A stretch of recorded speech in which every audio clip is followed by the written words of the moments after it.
Semoga membantu orang-orang yang berhubungan dengan afi ahon gai itu eu katoa na sama brindis bukan foto nama kore mungkin gai yang mau mau itu tahu yang dia main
pertama upaya dan kesalahan hidup menonton terkait dengan hukum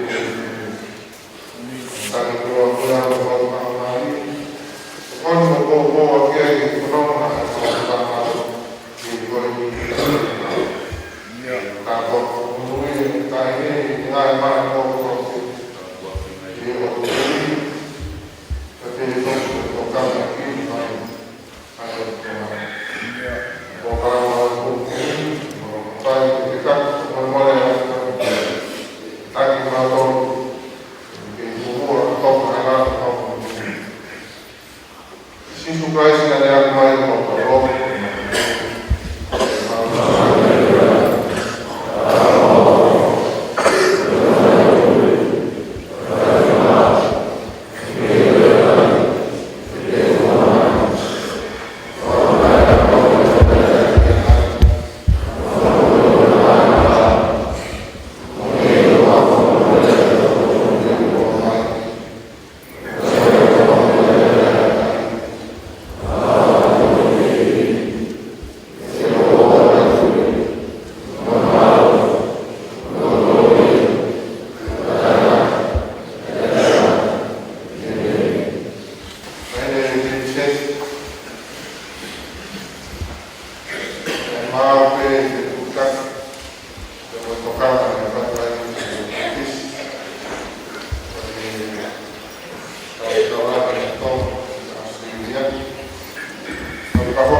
Mengenai dunia ini untuk para yang hidup,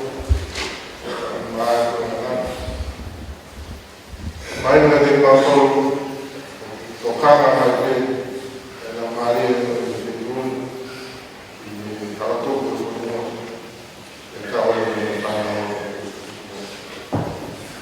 yang mau kita dari itu yang dalam hari tanah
Tapu moe afio ata hamai yo talo tonga. Fatap ke pule ako faifekau alfred atiola. Fatap ke ongo tokoni pule ako pe ke tiuta lahi makau tiuta hono kotoa. Fatapu makele tupua kolis ko tupo. Fatap ke mata pule lahi, moi kotoa o kau mata pule. Fatapu ke tu kimua, o au ke tu kimui, o whana wako, o kolis ko tupohu. O tau whatahataha mai e pongpongini. Pea o kole ke huwhanga. I ngahi tala whatapu ko os hono au whaki. Kai atae whanga maarieni, ke whai hawai. O koutou mua tuku, hawha wheta e ki langi, i ngahi tāpua ki kehe, ko tau inasi ai, o tau tai maari e kotoa, i koloa fungani ai o tua koe mo ui. Pea o ku whakakoloa aki ki tau tolu, a ngahi aho mahu ingani, koe uhi o kuteu ke whakamanatu, ai hokosia, ai tau te au ni manoa ai apiakoni. Neango e kunofo, pia monga aue i muri, ka opo whenga mau pe ke wa ahi mai ki tongani. I tau kotoa, pia lava ai pe, o ngahi whatongia ke kehe, ki e siasi whanua mo pule anga. He koe mata i ko loa fungani, a e te foki mai ki api mei muli. I he pongpongini, o ko lau ai whainga marieni, ko e ku foki ki api. Ko e foki ki he tonga mounga ki he loto. Ko api tupua ki o mau whamiri. Ko api a koe ni, na e na moa i ai a tungi mai le fihi. Ai tamatu i kua unga whanua, tau whaahau tupo whaa. Pea koe api eni, koe lata anga o ta aine kuin whihuhu, halai wang mata aha. Ikai koe ape, ka koe lau kau anga, oi pilinis kalau ni, tupo toa ulkalala. Pea mo pilinis tau whaahau man mataongo. He o te unga toloa mau peia, neongo ki tau tolo. Ko e tumu ia, o e teu tangata ai kolisko tupo. He ok whetai aki, i he kalauni o tonga. Pea ko e tāpua ki whakalangi, o kei tuu holo aki. O kou mau ha maa whanalahi, i he talitali fia, kua mou whai ma aku he pongpongi ni. Pea hirio ai lotu, ko tau whanongoa, pehe ki e hiva maarie, o e pongpongini.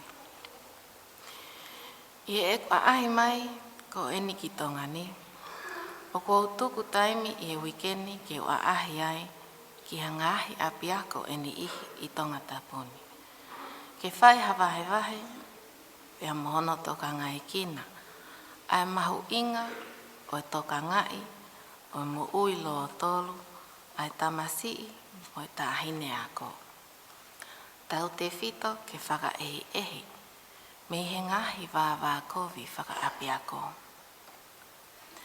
Neongo e mau nofo i muri, ka au mamahi mau pē ho mau loto, he ongo nange i ngalo ea, ai ngahi ke whaka api ako. O i kumore ai, ai ngahi whainga maari e ako, ai tahine mo i tamasi i ako, aia o kuesia he palopale mani. O kou iheni he pongpongini, ke whai peha whakamanatu, mo ha vahe, ke mou manatui. Koe wahai, hala mahu inga taha eni ki ho mou mo ui. Whana wako o kolisko tupou.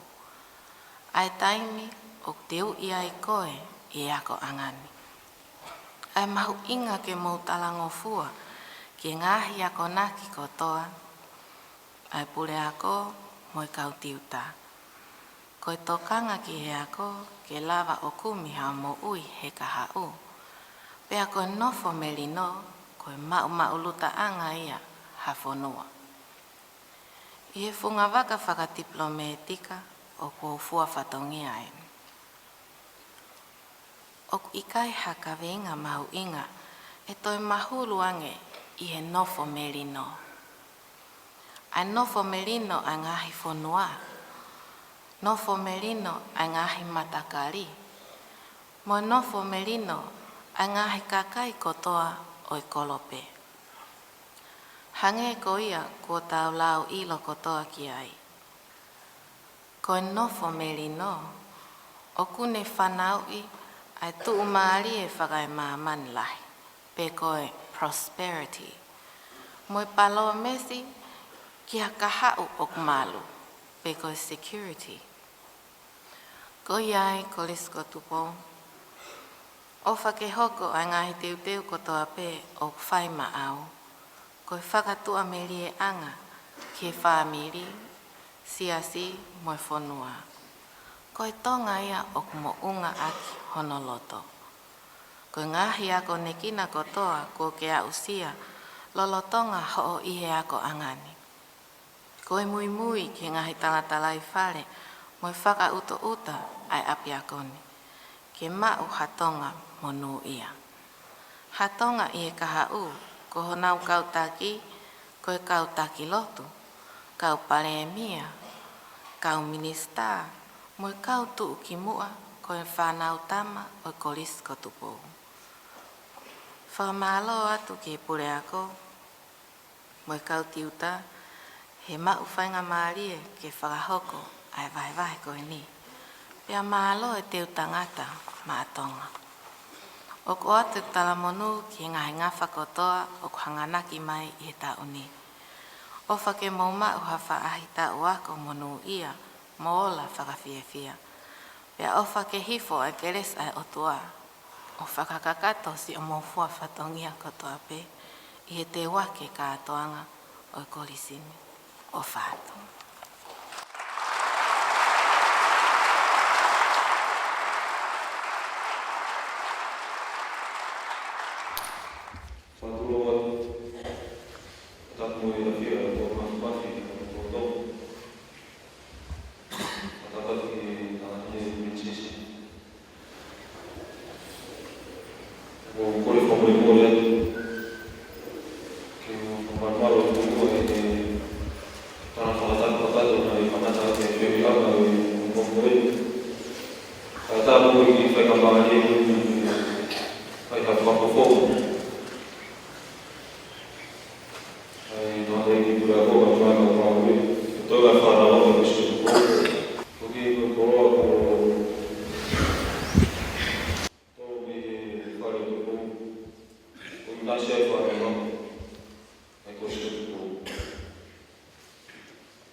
kishia udinu, endea mampakai, kumai, na ndofu fikiri fana mo. Akoi kwa mwenye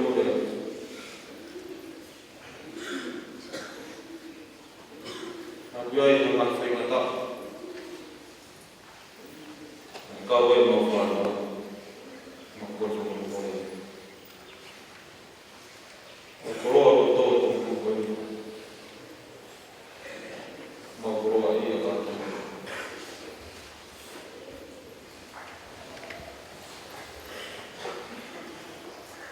Makoroa kutoa kumukoi. Korishe na kitu mafifia nani tunafoka kwa ni kwa wate tamu kifeikuna ndio fatomia wate afara kifeikuna tunao kwa kwa kibao kifeikuna tunadema kwa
kau pemawe, mai kau pemawe, kau kayu rami, kau semangat.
Fighting